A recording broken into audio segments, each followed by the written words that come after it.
அல்லி cent மல்லி மதுரை விட்டு கிளம்பி வரும் அந்த மாரித்தாய் சன்னதியில் கமகமக்க மணந்திருக்கும்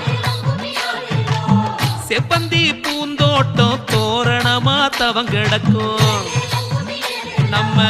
நாரணன் தங்கை கோயில் நால்புறமும் அலங்கரிக்கும் மல்லி அலங்காரம் நம்ம மனசு சிங்காரம் தேவி அலங்காரம் நம்ம மாறி ஒய்யாரம்